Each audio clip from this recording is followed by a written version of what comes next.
Bona tarda, benvinguts a l'Idíl·lic, el podcast itinerant del gènere fantàstic. Avui som a la nova Èfora de Cerdanyola del Vallès, al carrer Sant Daniel, que és una llibreria que hem escollit perquè tracta molt bé la cultura, amb molt de mimo, amb molt de compte. També el fantàstic és una de les seves perles. I ens hem citat aquí amb l'Elisenda Solsona, que és l'autora de Mamàlia. Parlarem amb ella d'aquest llibre que ha estat finalista a millor novel·la del Premi Òmnium i també ara és finalista dels Premis Ictineu a la mateixa categoria, que per cert encara podeu votar, per tant la podem fer guanyadora. I amb ella parlarem d'alguns dels temes que tracta aquesta novel·la i un d'aquests temes és la fertilitat o infertilitat i la maternitat. I a la segona part d'aquest programa el que farem és sumar a la conversa la Inés McPherson, que ja la tenim aquí, malgrat les vicissituds de Renfe, i parlarem amb ella de com s'ha abordat aquesta temàtica en la ciència-ficció clàssica i com s'està abordant ara en l'actualitat. Per tant, 3 convidades de luxe en un lloc de luxe. I comencem parlant amb la Nieves, la propietària de la nova Èfora. Nieves, què tal? Bé, molt contenta de que estigueu aquí. De veritat, és un luxe que quan vas dir que volies venir va ser sí, sisplau. Ara t'estàs penedint perquè no volies parlar, però... Això sí, però m'agrada més que som totes dones. Mola molt. Jo volia saber què et va portar a obrir aquesta llibreria. Perquè normalment hi ha històries molt interessants darrere dels llibreteres emprenedors. Bueno, aquesta en realitat estava en un altre lloc, que va ser un traspàs, i em vaig moure fa un any i mig perquè va morir el meu fill, treballava amb mi i a l'altra llibreria se'm feia molt dur estar i volia tancar. Però em van dir, tinc un altre fill i el meu marit, i em va dir, no, que estaria orgullós de tu. De fet, esteu en el racó del Liam. Li he fet un racó per ell. I llavors era com tornar a començar de nou. I l'antiga llibreria, al ser un traspàs, tenia unes característiques i en aquesta nova jo la vaig voler fer al meu gust i una miqueta més petitona i en un barri que, si heu vist ara que heu vingut, no és un barri típic on trobaries una llibreria així generalista, una mica gran. És un barri molt marginal, molt pobre, però és el meu barri. Jo vaig créixer, la meva mare em vigila des del balcó i vaig voler tornar a casa. I necessitava tornar a casa i vaig obrir aquesta llibreria i la veritat és que molt bé, la gent li agrada molt i estic contenta i la gent del barri, al principi dèiem, una libreria perquè la gent no lee libro, per què no pone revista? M'ho poses molt bé això del barri perquè era una de les coses que et volia preguntar. Hi ha llocs on hi ha molta tradició cultural i molta tradició de llibreries, de centres culturals, de teatres. Cerdanyola com a ciutat ja no ho és gaire, però ara comentes el tema del barri. Això ha facilitat o ha sigut difícil el tenir un negoci aquí? Vull dir, no sé si has notat que hi havia ganes que hi hagués una opció cultural aquí. Bueno, no sé si ganes, però sí que hi havia ganes de que no hi hagués, per exemple, una perruqueria o una botiga d'ungles. Llavors, és que aquest és un entremeló, això de les botigues d'ungles. Sí. Quan vaig dir que no era una botiga d'ungles o una fruiteria, perquè hi ha 5 aquí al voltant, ja va ser com, vale, pues lo que sea que pongas estarà bien. Va sorprendre molt que fos una llibreria, però volia també reivindicar la cultura per tothom i a més fer una llibreria que donés gust a entrar, que la gent, encara que no comprés llibres, que volgués entrar perquè és una llibreria bonica, una llibreria, no una cosa per posar o per vendre, sinó que la gent del barri, encara que no tingués recursos per venir, pogués entrar i pogués dir, ostres, doncs hi ha això i puc mirar i puc seure en aquest sofà i m'omple moltíssim quan venen les nenes de l'escola d'aquí al costat, que és una escola de gent obrera, de gent de barri, de gent immigrant, i es posen aquí totes a llegir, a mirar, a mirar llibres, a consultar-los, i després els tornen, perquè clar, no tenen diners per comprar-lo, però que vinguin i facin això ja és un gran què. I llavors fer activitats com aquestes i que la gent pugui venir potser no vendran, potser no vindrà molta gent, però bueno, anem fent poquet a poquet. Hem de dir que ara són les 7 de la tarda, hem vingut mitja horeta, 3/4 abans, i en l'estona que hem estat aquí no ha parat d'entrar i sortir gent. O sigui, és una llibreria que és viva, que hi ha molt de moviment. Però tu també has fet molt d'esforç de dinamitzar-la, no? Teniu clubs de lectura, feu moltes activitats. Això era una prioritat per tu també? Sí, ja ho era abans, però ara més. Però he de dir que això no és mèrit meu. Això és mèrit de gent com la Vanessa, de Librorum, o com altres clients que doncs, m'han donat suport i han fet, doncs, vinga, jo t'ajudo i fem aquest club. Em ve de gust fer aquest club.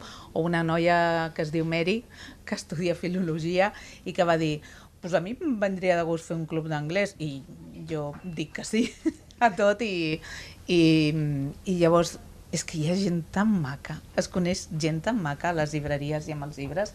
Suposo que vosaltres, que sou escriptores, us ho trobeu també, però és que la gent és molt maca, hi ha gent molt maca. I llavors és molt fàcil. És molt fàcil fer coses quan la gent doncs, proposa coses boniques i per què no? Tinc aquest mini espai i podem fer. I clar, quan em vas dir vull venir, vaig dir sí.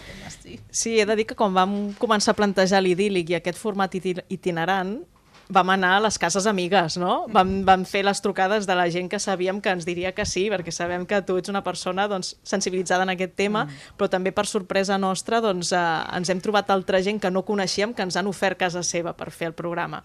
Llavors també em suma el que dius, que es troba gent molt bonica en aquest àmbit i estem fent molts contactes que d'una altra manera no hauríem fet, no? També hem vist que teniu blog. No sé si això també serveix perquè la gent se situï, vegi recomanacions...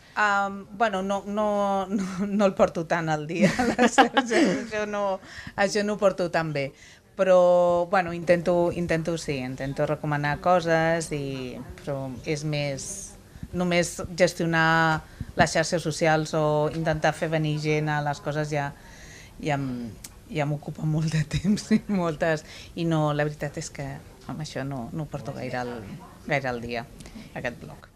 I quin paper juga el Fantàstic a la teva llibreria? On el tens? Com el promociones? Vale. Doncs... Ja el públic està mirant ja cap allà, cap allà. Sí.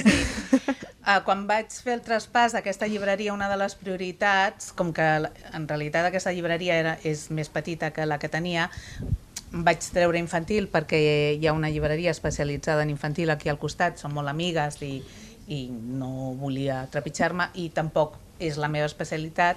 Llavors vaig dir, bueno, és la meva per ampliar la secció de fantàstic, terror, fantasia. Llavors he ampliat poquet a poquet això. També doncs, amb la Vanessa de Librorum, que ens vam conèixer fa ja 8 anys, no, Vanessa, potser? Perquè des del principi que vam començar i va sorgir el tema del club de ciència-ficció, que és el més actiu que tenim, la veritat. I bueno, sempre m'havia agradat la ciència-ficció, a casa sempre ens ha agradat molt la ciència-ficció. Vam anar a Vilés, hem anat al 42, anirem a Sabadell a l'Hispacom. O sigui que... Hem de fitxar. Sí, ens agrada estar al dia amb aquest gènere en concret. Doncs moltes gràcies, Nieves, per acollir-nos a la nova Èfora. Gràcies a vosaltres, és un plaer tenir-vos, en sèrio.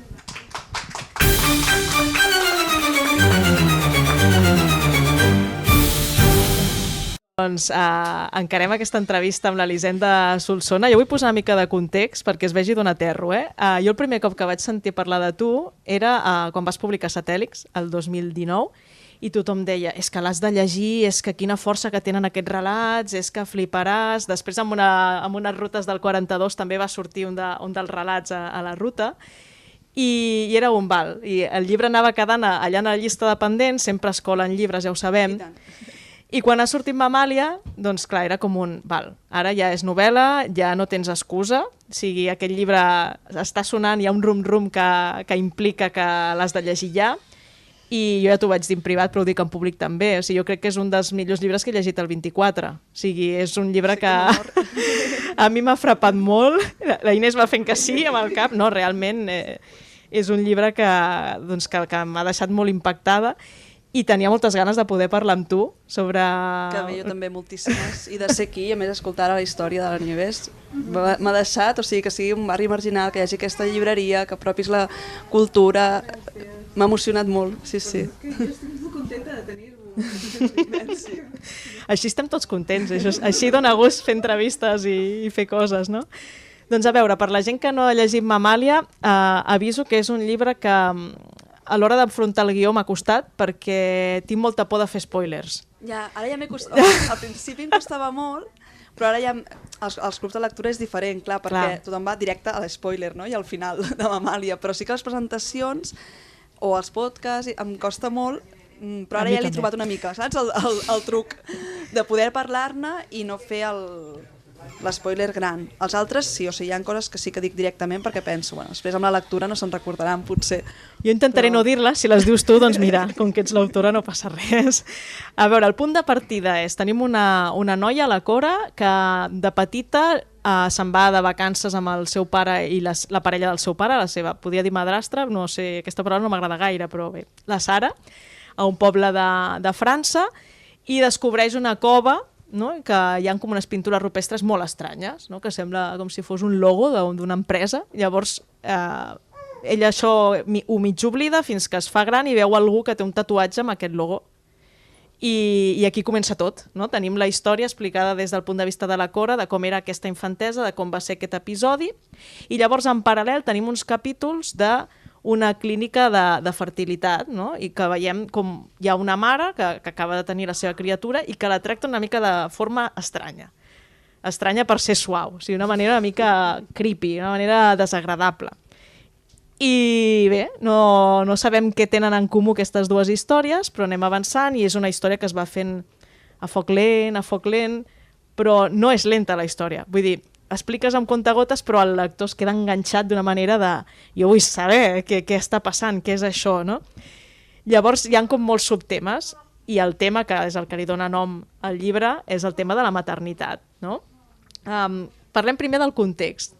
Tu planteges un context distòpic, no? Tenim doncs, un futur que sembla molt proper, en què hi ha hagut doncs, algun tema mediambiental, parlen de volcans, no? Que doncs, com el cas de la Mary Shelley, no? de com no hi ha estiu, no? I hi ha temperatures doncs, una mica estranyes, hi ha contaminació, i deduïm arran d'això, doncs, hi ha hagut una davallada de natalitat molt forta. Llavors, aquest context històric, si tu el situes... Sí, quan l'escrivies, pensaves que podria ser ja imminent? O sigui, quan feies la novel·la era és que estem anant aquí ja, d'alguna manera o l'altra? Sí, no volia fer un futur molt llunyà, de fet podria ser, sí, una cosa molt actual. De fet, el paisatge, no? Aquesta cosa més inquietant dels volcans i les temperatures, bueno, la baixada de temperatures, les pedregades i tot, em serveixen per explicar la història. O sigui, realment no és... O sigui, sí que és un món distòpic, no? També amb una base científica, perquè sóc molt obsessiva que tot sigui dins la ciència-ficció i dins la fantasia, però que tot pugui ser real, pugui arribar a ser real, vull dir, parlar amb vulcanòlegs, no? Perquè hi hagués una dels de veritat, no dels memes, no? Dels de veritat, perquè hi hagués, sí, un divulgador molt famós en xarxes, vaig dir, bueno, vaig a provar sort i vaig enviar-li un missatge i sí, em va contestar supermaco i vaig estar parlant amb ell uns quants dies que li anava donant això, no? Explicant dubtes que tenia, li deia, bueno, clar, o sigui, partim, no? D'un món distòpic, però podria passar això, i m'ha dit tant que sí. Bueno, de fet, jo tenia Mamàlia escrita i tot era en un context que en principi em funcionava molt bé, que era amb molta xafogor, molta calor, no? I clar, hi havia gestos i detalls de no? S'ha xugat el mocador, amb la suor d'això, que tot com molt asfixiant, que em funcionava molt per la història. I de fet aquest volcanòleg em va dir, ostres, si passés això, que podria passar, no? O sigui, si a tots els volcans entressin en erupció de cop, passaria al contrari, baixarien molt les temperatures perquè aquesta nebulosa, o sigui, aquesta capa de núvols de cendra, no deixarien passar els rajos de sol. Llavors baixarien molt les temperatures. I vaig dir, bueno, vaig a canviar-ho tot. Llavors, clar, vaig agafar tot Mamàlia, però clar, o sigui, dins de la reescriptura que he fet, que és, bueno, a vegades em fa vergonya dir-ho, però és que ja ho dic, no sé si me l'he llegit ja, no sé, és que, bueno, diria un número, però, no sé, 400 vegades, o sigui, de llegir Mamàlia i revisar amb aquesta obsessió, clar, vaig dir, ara l'haig de tornar a revisar, però clar, vaig anar revisant amb lupa per no deixar-me cap detall d'un món on hi hagués aquesta xafogó, no? Que no hi hagués cap persona amb tirants, que no hi hagués cap tonteria de dir no pot passar, no? Llavors, clar, vaig haver de canviar tot per botes d'aigua, fang, cases inhòspites, no? Que fes molt de fred, que no funcionava la calefacció, i vaig fer tot aquest canvi i vaig dir, ostres, realment ara em funciona molt millor. Vull dir que al final les coses a vegades passen per alguna cosa, no? De dir, ostres, realment aquest noi m'ha donat, no?, aquesta consigna i Mamàlia realment havia de ser en un món fred, no? I em funciona la història ara molt millor, així, no? Parles de mirar amb lupa els detalls, però és que n'hi ha moltíssims de detalls a Mamàlia, però molts, i precisament un és el d'una jaqueta, no? El d'un impermeable que realment a mi m'ha fet pensar el link mental en Dark, en la sèrie Dark, que sempre està plovent i tothom porta l'impermeable i... Doncs, no sé, m'ha traslladat amb sensacions, no? El dir, pum, ja, amb una simple peça de roba, doncs, no? Que és Dark, molt important. El que em va passar és que quan li vaig passar una primeríssima versió als editors de Males Herbes, el Ricard i el Ramon, em van dir, has mirat Dark? I dic, no, sí que tothom me l'ha recomanat, estic a punt de mirar-la, i em van dir, no la miris, perquè no et condicioni, no t'intoxiqui la història, i no l'he vist. O sigui, ara fins i tot em fa, o sigui, un cop publicada, em fa cosa mirar-la, però sí, no l'he vist, o sigui, sé que hi ha una cova, que hi ha viatges en el temps, però em van dir, no, perquè això pot condicionar molt en la història. No, està bé, però jo te la recomano també. És molt xula aquesta sèrie. Sí, segur que m'agradarà, sí, seguríssim. Clar, al centre, el tema que pivota és el tema de la maternitat, hi ha un tema que penja d'aquest futur distòpic, que és el de les polítiques de fertilitat, no? Que les noies estan obligades a partir de certa edat a donar òvuls i que després, si vols tenir fills o no, doncs hi ha tot un procediment i hi ha com molt de filtratge i que no té per què ser el teu òvul, no? Quan si vols tenir aquests fills. Clar, això és unes polítiques molt de govern molt controlador i fan una mica de pànic, no? Fan pànic, però el que volia representar amb això, o sigui, sí que a un nivell molt generalista i molt en tota la societat, no? Que hi ha aquest control a Mamàlia, però a nivell simbòlic i a nivell més personal és el que podem viure les dones amb tota la pressió cap a nosaltres en la maternitat, no? I en aquesta figura de la mare. O sigui, sí que aquí s'ha representat d'aquesta manera, no? Que t'arriba la carta amb les hormones, però tot això és el que realment vaig sentir jo. No? Aquesta pressió, dona els òvuls per si de cas, no? I els seus òvuls no funcionen i vinga, injecta't hormones, no? I llavors tota aquesta pressió de la maternitat que he viscut jo, hem viscut les meves amigues, que sí que és veritat que hi ha hagut canvis i jo sóc optimista en aquest sentit, són canvis lents, fa falta molta feina encara, però quan jo ho vaig viure fa 10 anys no té res a veure amb ara, no? Vull dir, el nivell de visibilitat que hi ha en aquest sentit, no? De la no maternitat o de la no maternitat per circumstàncies, per decisió pròpia, problemes de fertilitat, però sí que quan ho vaig viure jo, bueno, és que era un tema tabú, un tema que es vivia des de la vergonya, i tot el que hi ha a Mamàlia, tota aquesta clínica, no deixa de ser, no, a un nivell molt simbòlic, el que vaig viure jo, perquè com que no podia anar ni a una clínica, o sigui, no podia passar per la pública, pels nivells hormonals que tenia, que és molt bèstia, o sigui, realment, o sigui, tu vas escarbant, no? Vull dir que jo, quan ho vivia pensava, no soc periodista, no puc fer un assaig d'això, però quan pugui haig d'escriure sobre això, no? De tenir uns nivells hormonals determinats que ja no entres ni a la pública, has d'anar en una privada. Ostres, això no ho havia sentit mai, eh? Sí que m'estàs obrint aquí un meló bastant complicat. I les clíniques privades com funcionen, no? Que a vegades, no, en algunes entrevistes em diuen, però és una crítica cap a les clíniques privades de fertilitat. O sigui, és una crítica cap als usos que es fa del cos de la dona, cap a la infantilització del cos de la dona, cap a aquesta pressió, cap a veure't com un producte dins d'aquesta empresa, però tinc moltes amigues que han pogut ser mare gràcies a això. Vull dir que per favor, gràcies a la ciència, no? Han pogut ser mares i han pogut tenir ara uns fills preciosos, però sí que és les pràctiques que hi ha darrere tot això. I evidentment hi ha ginecòlegs i ginecòlogues que treballen en privades que tenen una mica d'empatia o tenen molta empatia, però el que em vaig trobar jo, que crec que és bastant general, és molt dur, molt dur. Jo més que la crítica a les clíniques veig una crítica al sistema general, no? O sigui, a la societat i al com és una estructura ja fixada de tu a partir de certa edat, aquí ja has vingut a procrear i si no pots, doncs deixes el teu material a un altre que sí que pugui perquè és superimportant. Sí, de gallina i tot. És que, clar, la meva pregunta és, quan llegeixo Mamàlia, és tot s'hi val? per garantir la procreació? O sigui... Tot s'hi val, i inclús tu quan estàs dins, no, o sigui, vivint aquest procés d'infertilitat i parlant amb altres dones que hi han viscut, tot s'hi val per aquest desig de maternitat, que al final no saps si és ben bé teu o és una pressió que t'han posat a sobre. I acabes que no entens el que pots arribar a fer i quins són els teus límits per ser mare, no? Jo tenia molt clar que evidentment un ventre de lloguer no ho faria. Donació d'òvuls, sí, és que ja m'ho van proposar, no? De dir, doncs, bueno, hauràs de fer donació d'òvuls perquè realment llavors et fan sentir, no? Que no funciona el teu cos. Llavors havies de pensar, no? Quin és el meu límit, perquè el desig és irrefrenable, o sigui, és una cosa molt, molt visceral. Però dins de tot això, dins d'aquest moment, no, tan boig que vaig viure, sí que a vegades em qüestionava de dir, d'on em ve aquest desig, no? És meu? Sí, però i si no puc ser mare, aquí estic, no sé, era molt estranya, una sensació molt estranya.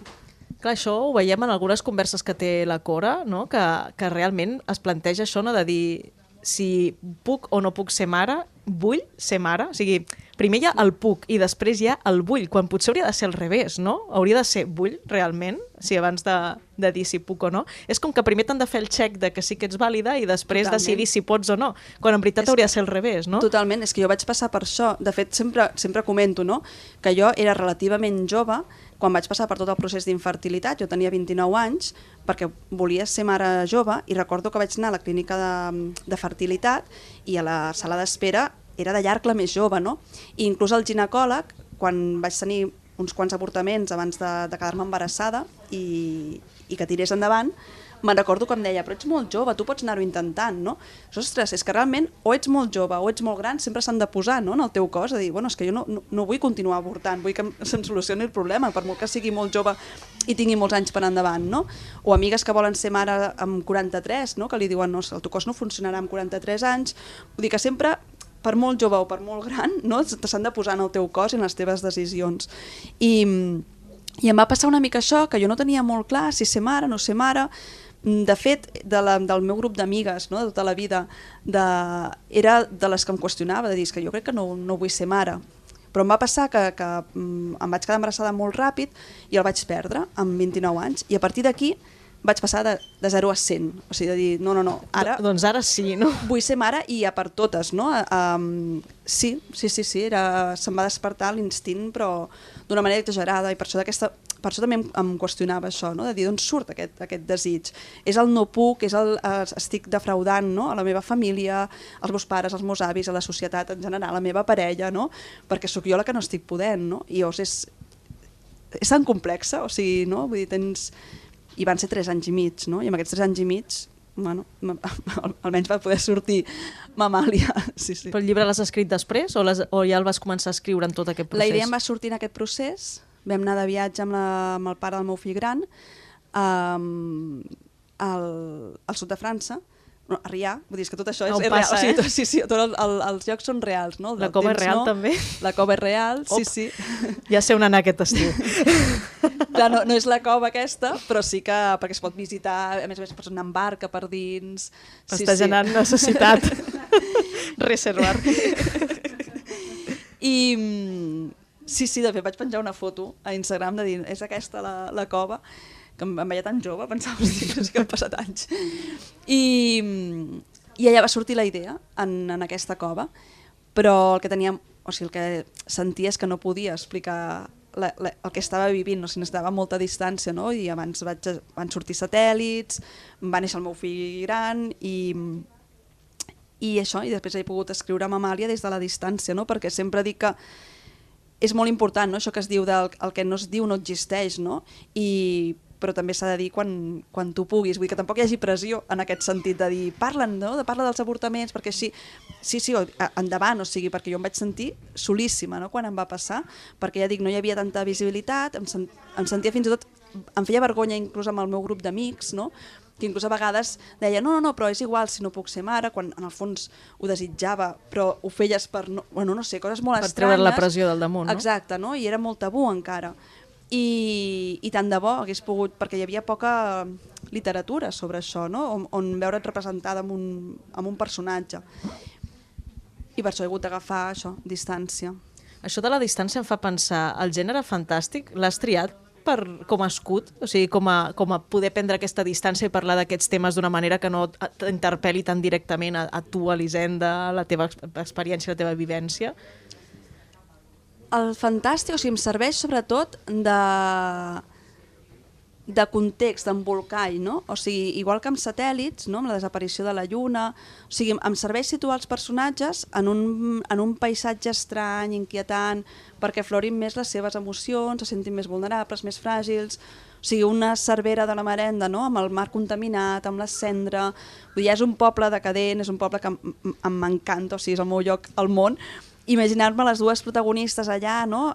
Confessant-se els secrets, a més amb aquest ambient, no? Que es veuen llamps de fons dels volcans, amb aquest ambient enterbolit, la cendra, em serveix, no? D'això, d'escenari, de taló de fons, no? Per on passi l'acció.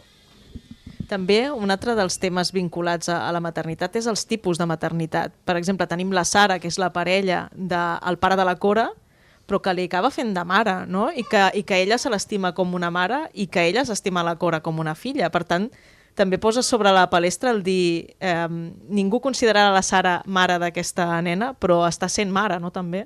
I tant, sí.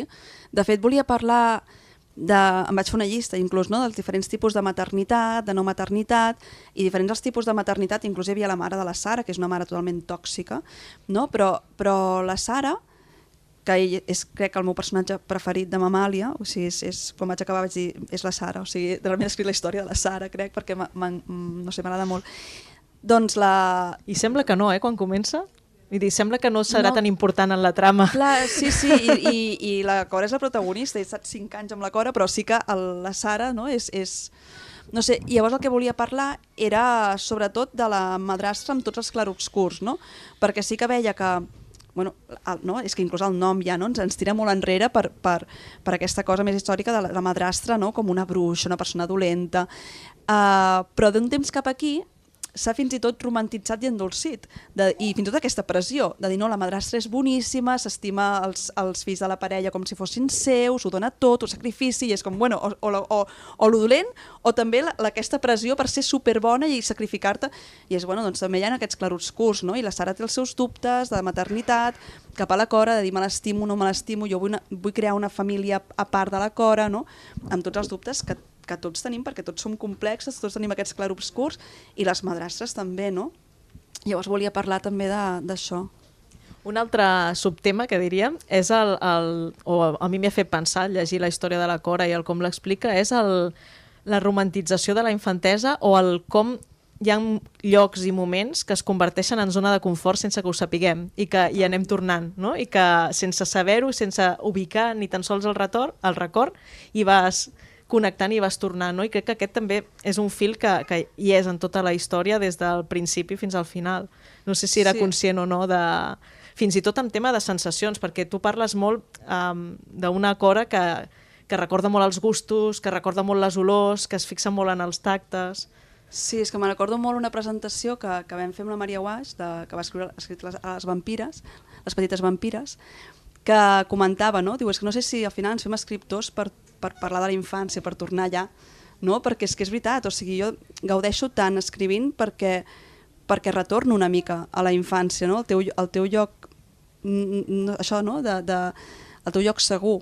I tornar allà és tornar a aquelles olors, tornar a aquelles músiques, no? Aquest viatge que fas a través de les sensacions que et transporten a llocs. Llavors per això havia de sortir Olesa, i de fet la casa d'Olesa, de la Cora i el pare, i el carrer és la casa dels meus avis, les rajoles verdes són les rajoles verdes del menjador de casa dels meus avis, la butaca, el carrer, tot és el meu lloc propi, o sigui, és el meu imaginari de la infància.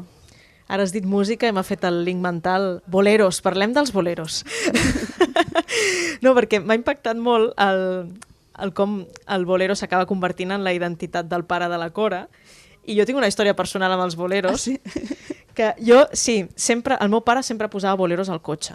i jo era una cosa que no podia suportar perquè els boleros sempre m'han posat molt trista, molt, Ja, molt. sí. Llavors els meus pares captaven que hi havia alguna que em passava quan pujava al cotxe, però no sabien el què, fins al dia que vaig dir, papa, els boleros em posen trista. I encara, Ostres, quina història, I encara és avui, que tinc 40 anys, el meu pare s'està de posar boleros quan jo hi soc.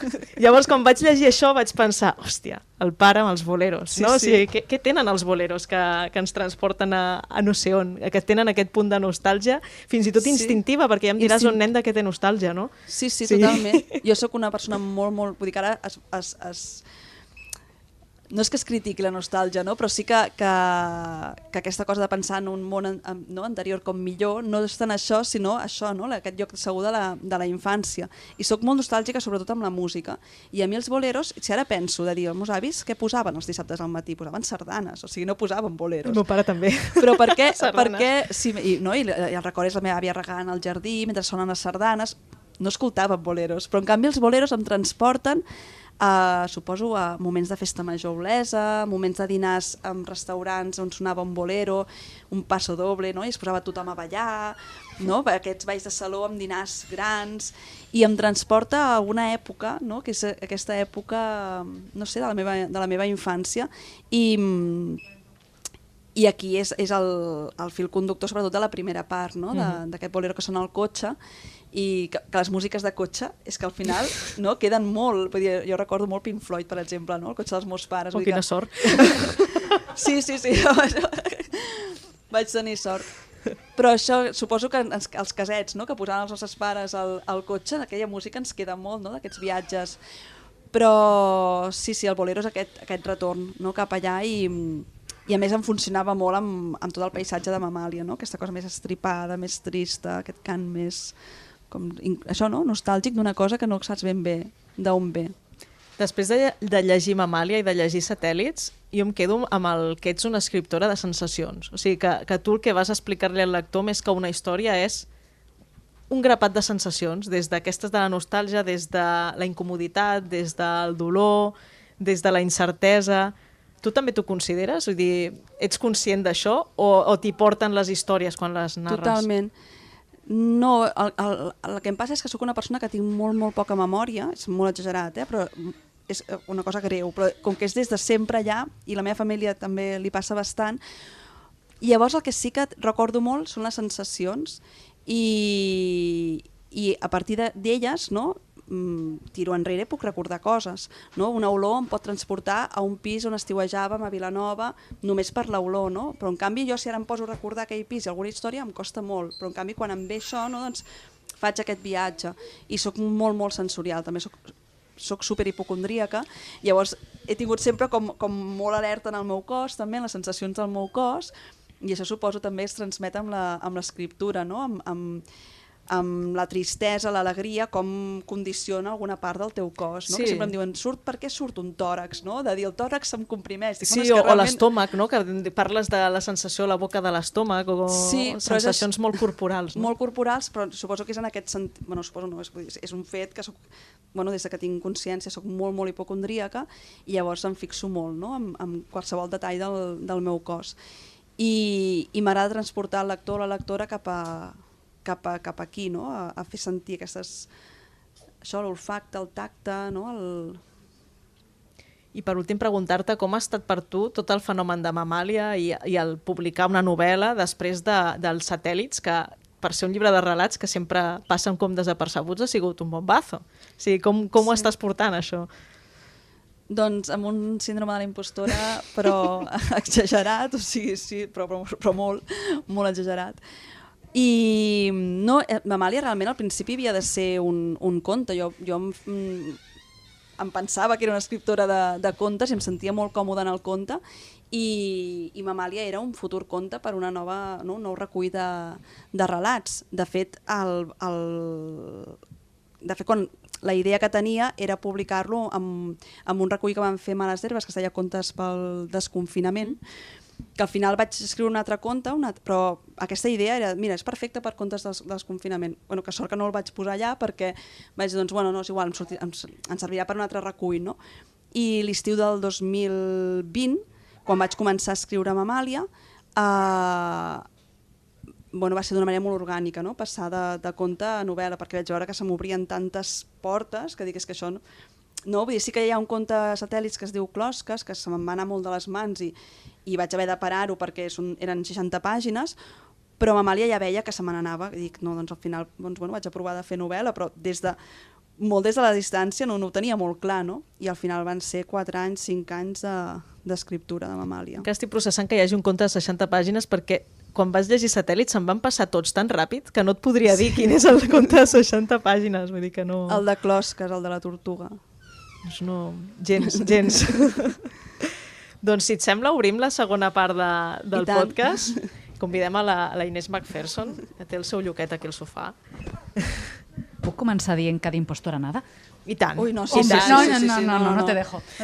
No, Soc la persona més insegura del món, o sigui... No, això sí, però no. O sigui, no. És brillant. Aquí hi ha molt síndrome de l'impostor, Sí, Vull dir això ja no, però... que tu no. també...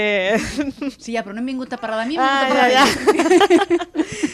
Jo no volia sé, per mi és enfocar... un honor que estiguis aquí, per poder parlar, xerrar. Home, és que aquest tema jo crec que qui millor el podia abordar era la Inés, Molt millor que jo, i tant. com a persona que també ha llegit molta ciència-ficció i que s'ha fixat molt en com descriuen les dones en la ciència-ficció. No?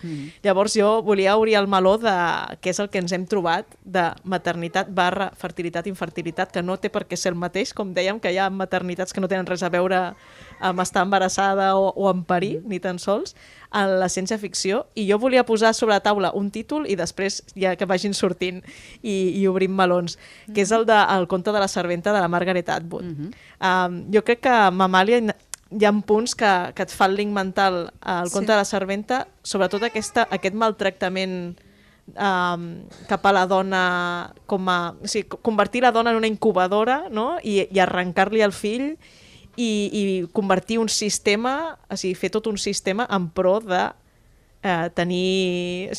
de garantir la procreació. És que no sé ni com dir-ho finament perquè sí que m'emprenyo molt amb aquests temes. Molt, jo també. Sí. Home, normal. És que al final el conte de la serventa, que aquest sí que me l'he llegit, no com d'art, que vaig dir, vale, d'art, ni mirar-lo ni res, però el conte de la serventa, o sigui, Mamàlia realment, o sigui, veu molt del conte de la serventa.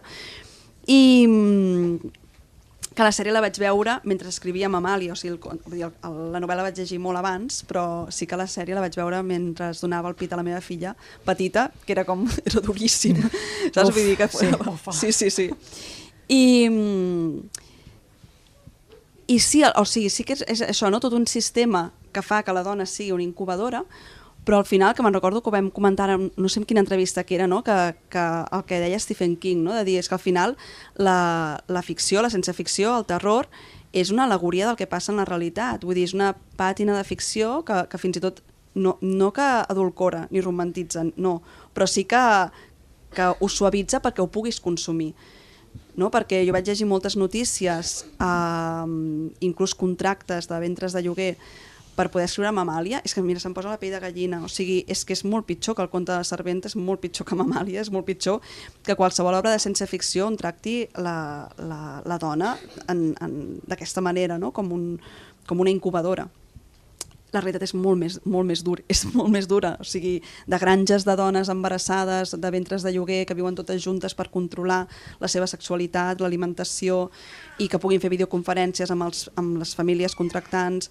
O sigui, realment la realitat és molt bèstia. I no se'n parla. No, clar que no se'n parla. No I menys als anys 80, quan la Margaret Atwood va escriure aquest llibre. Clar, no, però... Que es va apropar molt al que passaria, no? I al final, jo crec que la gràcia el que està passant amb Mamàlia, i que sí que és veritat que pot veure del tema de la conte de la serventa, però per mi hi ha un fet que aquí hi ha una intimitat i una exploració precisament d'una reflexió que, clar, l'altra banda, com que el conte de la serventa és una distopia, està realment molt centrat en el fet no? És el sistema. I aquí hi ha un sistema, però com que ho portes a la humanitat i al concepte molt més personal i íntim, jo crec que és el que trasbalsa des d'un altre lloc. No? Perquè jo crec que és el fet emocional que en les altres, sigui el conte de la serventa, sigui, per exemple, la nit de l'esbàstica, que també tenim un lloc de granja de dones que també és bestial, no? Però, clar, estan allà tractades com quelcom que està allà. I aquí no, aquí ho tens aquí al morro. És que aquí és on volien a parar, que I això em sembla el conte de la extraordinari. serventa o la nit de l'esbàstica, crec que és un dels primers llibres que se centren en aquest tema, però ho fa des d'una barrera que no ens deixa molt bé les dones. Vull dir, que sí, que la protagonista del conte de serventa és una dona que ho pateix lo seu, però hi ha una distància emocional que no la veiem amb Amàlia o no la veiem en altres llibres que s'estan publicant ara. I no sé, obro el meló, si és un tema d'època, de consciència d'època, o és alguna altra cosa que ha passat pel camí. Home, O que no ha passat. Crec que hi ha un punt d'època, no? Sí, jo crec que sí, de no ser tan conscients. O sigui, dius als anys 80, no sé si als anys 80 hi havia ventres de lloguer, o sigui estava tan popular. Imagino que Popularitzat potser sí, segur que no. Que potser sí, però... Però no era el teu veí que dius aquests, no? O companys de classe del teu fill que han sigut, no? Fills de ventres de lloguer, no m'he trobat, no, m'agafar alguna cosa, no, però sí que m'he trobat... Jo en conec. Sí, no, i m'he trobat en clubs de lectura. Cada cop et surt un club de lectura i diu, bueno, jo sóc pare d'una filla que ha sigut gestada en ventre de lloguer i em queda amb Amàlia, en club de lectura de Amàlia, no? I et quedes així de dir... Vull dir que pot ser qualsevol persona del teu voltant que ha fet, no? O gent coneguda que ha optat pel ventre de lloguer. No sé si la distància potser és d'això, no? De dir, no en conec o no sé si es feia de manera il·legal, no sé. No? Vull dir, com que ara en molts països és legal i no... Tenim el tema dels nens robats. No, però o sigui, jo m'imagino que sí que es devia fer, d'alguna manera. Primer que no hi havia potser tampoc les facilitats o a nivell científic, a nivell d'empreses, de clíniques i això, però clar, jo crec que també hi ha un punt de consciència pròpia i aquí ja sé que sempre em diuen no facis aquestes coses de parlar de l'escriptura de les dones. Sí, penso parlar de l'escriptura de les dones, ho sento. Per què? Doncs perquè, clar, vulguis que no, si va canviant també la nostra relació amb el propi cos, amb la maternitat, ens podem fer una sèrie de preguntes que abans no es feien, que no ens deixaven fer-les i que no ens deixaven fer-les nosaltres mateixes, no? O sigui, i és una cosa que t'ho has dit abans, no? O sigui, quan el tema de les maternitats i les no maternitats, clar, fins fa 4 dies, o sigui, a mi, per exemple, a mi no se m'acudia quan et deien és que per què no has estat mare? Jo pensava, dic, ostres, te n'adones que m'estàs preguntant una cosa sense saber si puc o no puc? Si ho he intentat o no? El que implica això. Clar, sí. No? I clar, dius, quan s'ha establert com el que toca és que preguntar-te això i fer-te sentir malament, clar, com vols que com et planteges tota la resta de coses? Com planteges el fet de parlar del desig o el no desig, de les dificultats, de tot el que és com es diu ara, el dol perinatal, del tema de no voler ser mare, no? O sigui, de totes aquestes coses fins fa 4 dies ni ens ho plantejàvem, i si ens ho plantejàvem ho fèiem molt baixet. Saps allò de, no, ho parlaves amb tu mateixa, no? I jo crec que... Inclús amigues que no volien ser mares i m'ho deien com si tinguessin... un problema. Exacte. No? Clar, però no em jutgis, deies, ostres. Sí. No? I clar, o sigui, al final jo crec que sí que hi ha un punt d'època, no? Perquè, o sigui, i a més, que era una època on s'estava fent una crítica, perquè estàs fent una crítica del concepte de convertir la dona simplement en un úter i en una cosa que vagi fent, no? Però clar, això ho notes també quan agafes utopies o distopies feministes. Te'n vas al 1915 amb Terra d'elles i clar, hi ha tota una sèrie d'exploracions de coses que les llegeixes ara i clar, hi ha molta gent jove que et diu, home, però per què no planteja tot això? Dius, home, doncs perquè era el 1915, saps? Llavors, clar, o sigui, també jo crec que hi ha un tema de context, però clar, o sigui, no sé, Samantha Schweblin va fer conserves, m'entens? El conte de conserves que no tiene desperdicio i t'està parlant d'interrompre un embaràs, el que passa és que des d'un concepte de fantàstic una mica volat, no? Perquè el fa cap endarrere i agafa el feto acaba sent una boleta que el guarda, el deixa a una nevera i quan estigui preparada ja s'embaràssarà un altre cop, no? I tu fas... Sí, clar, però no deixa de ser una mica el que ens estan fent fer, no? Estàs fent unes reflexions, no? O sigui, clar, jo crec que aquesta és la gràcia del fantàstic, que com que et trasbalsa una miqueta, et posa en un lloc. I el teu, no podem fer spoilers, però diguem, o sigui, jo crec que la resolució i com hi ha l'explicació del que s'està fent, crec que és molt interessant perquè posa el lector en una situació que, clar, quan llegeixes certes notícies la gent fa, bueno, i això t'ho fot als morros un altre cop i em sembla brillant. No podem dir-ho, s'ha de llegir. Sí. Però sí, me'n recordo en un club de lectura que una dona participant del club de lectura em deia, és que realment si es pogués fer... Ho farien, home, si ho farien. Evidentment no es podrà fer mai, no? Però si es pogués fer, I tant, de dir, mira quina facilitat. I sense cap mena de... No, sense cap mena d'escrúpol ni res. No, i això és el que és greu, no? O sigui, això és el que dius, ostres, sabent, o sigui, que pensem això vol dir que hauríem de plantejar-nos cosetes, I tant, sí. És que de fet, no, quan es parla de... que surt, no, aquest debat en clubs de lectura de dir, home, però és que sí que hi ha dones que no, fan ventres de lloguer de manera altruista. Ostres, no? Fins a quin punt, quin tant per cent és i per què ho fan de manera altruista del tot? De què? A veure, sense diners pel mig? Parlem-ne. Sí, no? No. I, que sí, existeixen, però... 2, 3 de les... No, és... Bueno, és una manera de justificar-se, de sentir-se millor, menys qüestionat, però... Que jo tinc la sensació, tu Inés, ja et miro directament a tu perquè vale, ets la que has llegit més d'aquest tema, que no hi ha molta literatura fins ara d'aquests temes.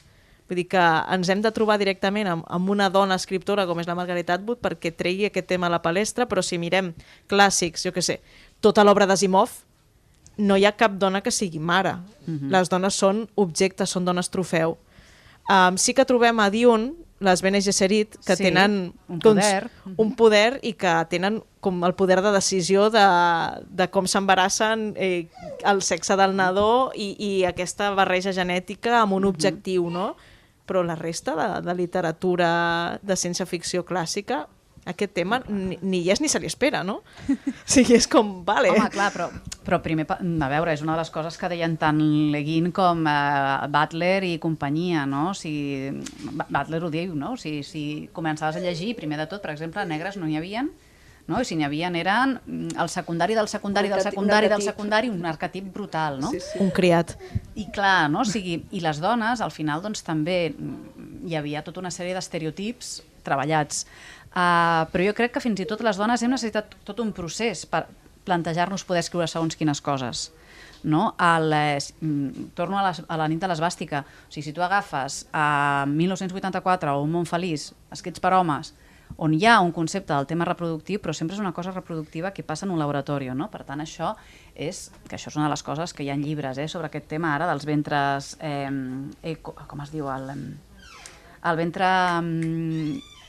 virtual, no, em surt virtual, no. Sí, artificial. Gràcies, merci, no em sortia la paraula. Però que és una realitat, que s'està fent l'úter de fora per poder... I clar, dius, totes aquestes coses que en algun moment pot servir per segons què, clar, també ens està arrencant tota una sèrie d'altres elements que tenen a veure amb la maternitat, amb les sensacions, amb l'emoció, amb el cos, no? Però clar, aquí estaríem entrant en un altre meló, no? Tot el tema corporal i tot el tema emocional i de sensacions. I clar, o sigui, dius, quan apareix la nit de l'esbàstica, que jo sempre ho dic, no? Dic, o sigui, fixeu-vos que ha de ser una dona la que posa el concepte de no són ventre, o sigui, no és laboratori, són dones explotades, no? Que coincideix una miqueta amb el de l'Atwood. Atwood em sembla que és el 84 i l'altre és el 85, no? O sigui que és com un moment molt boom de posem això sobre la taula. Va haver de venir una sèrie perquè aquest llibre de la Atwood arribés on ha arribat a tothom. També és cert que la sèrie, a diferència que moltes altres adaptacions audiovisuals... És força fidel. És fidel i hi ha un moment en què divergeix, no? Perquè el llibre acaba al final de la primera temporada, però divergeix, des del meu punt de vista, bé. O sigui... aporta més enllà aquella reflexió i de fet la Margaret Atwood va treure una segona part arran d'aquesta sèrie. Però per exemple la Suzette Elgin, clar, amb llengua materna també hi ha tot un tema de les maternitats, no? O sigui, són les dones, però home, és que estàs parlant del meu cos, d'un cos que has cosificat, que has explotat, que has exposat, que has convertit en tot allò que és per als altres i no per mi. Jo no existeixo com a dona, no? O sigui, soc una utilitat, no? Llavors, clar, en el moment en què també comença un tipus de feminisme, hi ha un punt de reivindicació, jo crec, i per això també estem escrivint del que estem escrivint des de fa un temps, crec. Que jo no soy experta. Però... Que sí. Que no, però jo reivindico coses. No, i des del terror també, no? Recordo una entrevista que vam fer a Ciberlocutorio amb l'Elaine Vilar, no? Sobre El cielo en la selva, que ens van dir, però per què, no? Ara moltes dones escriuen des del terror sobre la maternitat. Home, per què serà, no? Des dels fruits i tot. Dic, home, doncs Jo no crec que sé. és un dels temes I més ara- terrorífics que hi ha a la vida, vulguis o no vulguis tenir fills, eh? Exacte, O sigui, és igual. i ara hora que es comencés a parlar Clar. des d'aquí, no? No des d'una altra banda, sinó des del terror i des de... Això, Des del no? cos, també, no? Exacte. El que deies, això del sensorial, no? Clar, i això es nota. O sigui, quan ho estàs explicant des d'un concepte corporal, això també transmet, i per això també arriba tant, eh? Jo crec que és una de les altres coses, no? O sigui, hi ha una cosa visceral que es nota i traspua, i jo crec que moltes dones treballen el terror per això, perquè també té a veure amb la sensació física. Sensació física, i també jo crec que el terror, penso ara en això, no? El Cielo en la selva, des de la ràbia també. Vull dir que Molt, el per terror descomptat. ajuda molt fer-ho des de la ràbia. Totalment. I des d'aquesta cosa més terrorífica Mhm. de la crítica, eh? O sigui, Sí. sí de la maternitat com a cosa terrorífica, però Però també sobretot una crítica. de la crítica cap a la cosificació, de la infantilització i del no, de qüestionar el poder de decisió d'una dona cap al seu cos. Exacte, és que bàsicament és això, jo crec que és això, que és la clau, poder parlar, o sigui, és el nostre cos i nosaltres decidim, no? Que al final és una miqueta el que feia la Mariana Enríquez amb Lo que perdimos en el fuego, no? Dius, ara ho fem nosaltres, a veure, no? Sí, sí. I aquest punt. Que quan heu parlat del terror i la maternitat, he pensat que hi ha moltes novel·les de terror en què s'aborda el paper de l'àvia, però clar, l'àvia per ser àvia ha hagut de ser mare abans, i és com un esglaó perdut, no? O sigui, és com que... És veritat, Què ha passat amb de la les mare, àvies no? se'n parla moltíssim, amb diferents rols, Vull dir, des de la Casa Bernarda Alba bé, és que a Carcoma. Però després és com que la mare no hi és. Que aquí ens podríem agafar el rotllo psicoanalista dels contes de fades, no? Que és allò, no? O sigui, per què a molts contes hi ha madrastres i no hi ha mares? Perquè pots explorar amb elles allò que amb la mare no s'atrevien. Que poden haver mares igual de dolentes o pitjors, no? Sí, Que la però madrastra. a nivell simbòlic costava tant que ho havien de portar al concepte madrastra o al concepte àvia, no? O sigui, aquella altra persona que no és la mare directa. Insisteixo, això és una cosa que diu Bruno Bettelheim al llibre. No, però és que justament coincideix que estic llegint els Germans Grimm amb el meu fill gran, que vaig dir, va, anem a explorar els Germans Grimm, no? Que sempre s'ha, no? De dir, no ho llegim, Els no? xungos o... La veritat, no? Sí. Els que tots moren desangrats. I la madrastra, no? La tracten des d'aquest sentit. I jo pensava, dic, per què no ho fan per la mare? I mira, clar, És això, veritat. és això. De dir, com pots dir una cosa tan antinatural, no? Que una mare...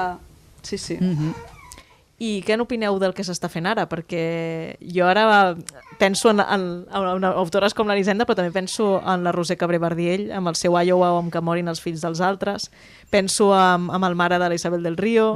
Penso, aquest potser és més subtil perquè no va de maternitat, però ja la reflexió hi és, el Regreso a Gauzo de Lisa Janis. Creieu que des d'aquí, des d'autores de casa, s'està fent aquest esforç de trencar aquesta barrera, o també és un moviment general? Perquè jo ara em costa més pensar en autores de fora que estiguin tractant el tema com l'estem tractant aquí, que és d'una manera molt directa, molt clara i molt visceral, no? Molt, és que jo crec que hi ha moltes ganes de parlar-ho des d'aquí. Moltes ganes i molta ràbia, vull dir, que repeteixo, en aquest sentit des del terror o des de la fantasia sense ficció, jo crec que serveix molt al gènere per parlar des d'aquesta crítica.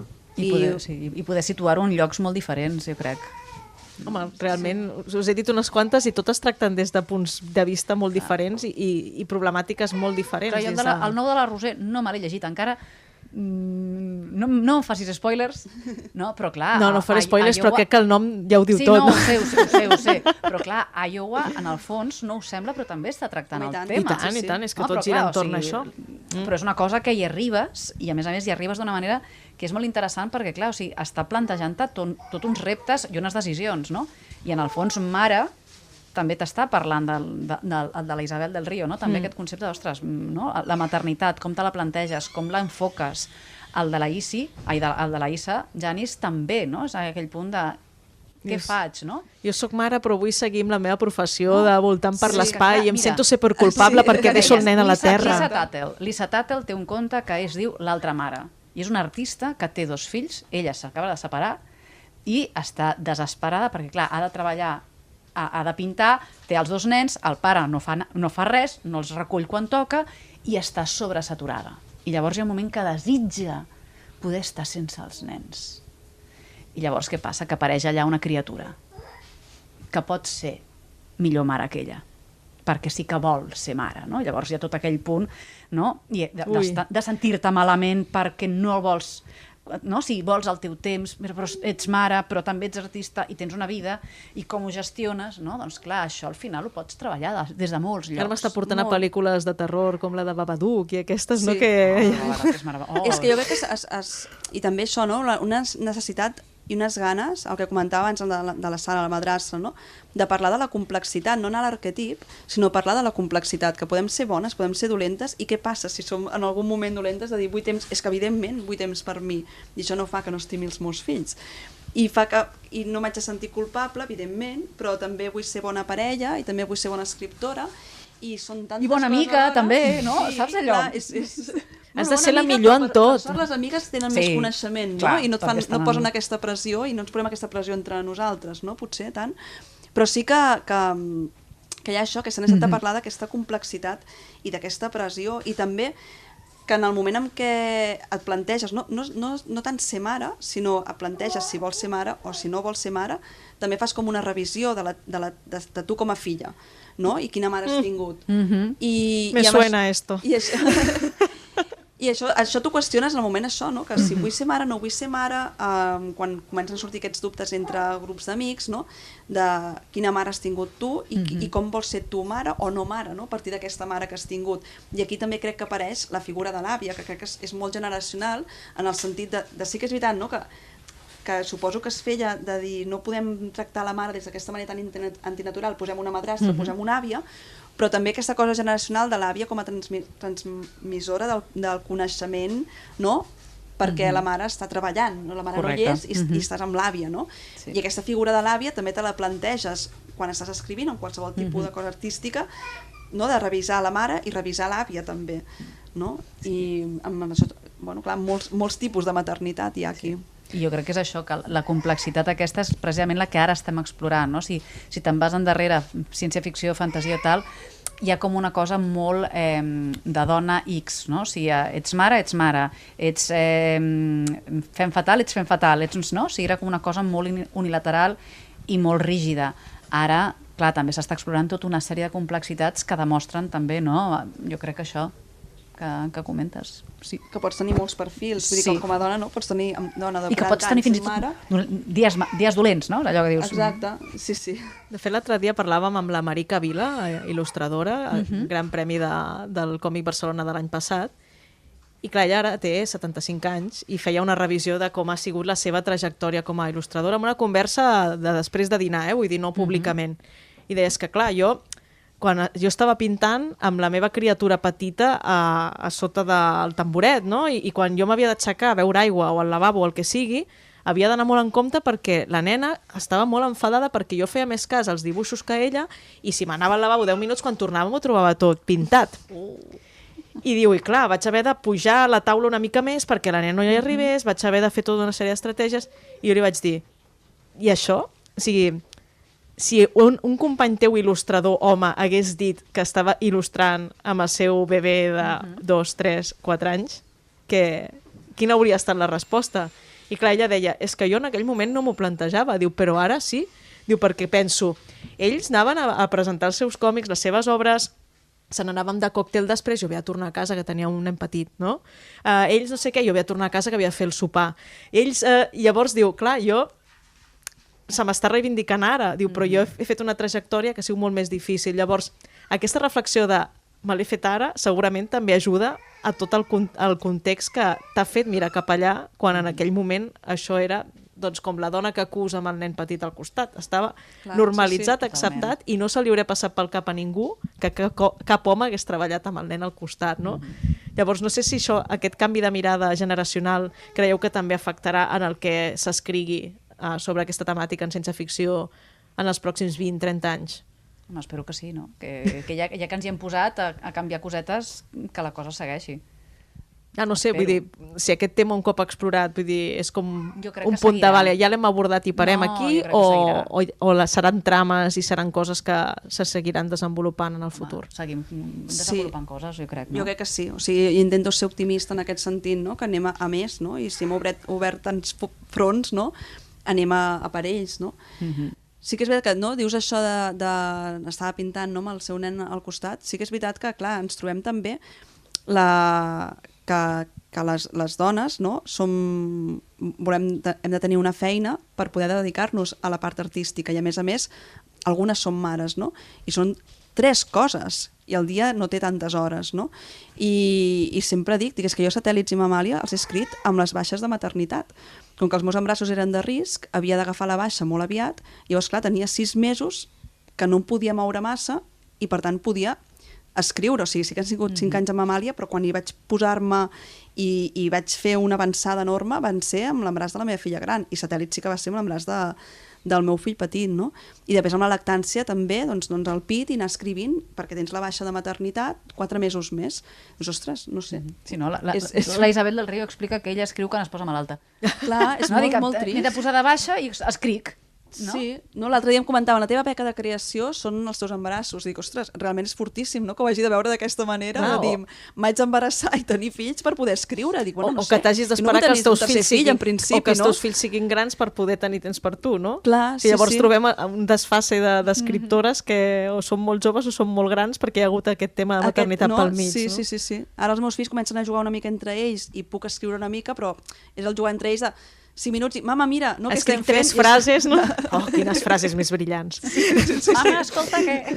Sí, mira quin Lego. I llavors estàs escrivint, mirant, però, clar, no és... Clar, no estàs del tot inspirat, no?, amb aquest escenari. Però sí que és veritat això, que penso, ostres, realment, no? Vull dir, hem de tenir una feina... Vull dir, som un país que no ens podem dedicar... O sigui, on no et pots dedicar plenament a poder viure d'això, evidentíssimament, Vull dir, no... Vull dir, has de tenir una feina a part. Però potser per això escriviu el que escriviu.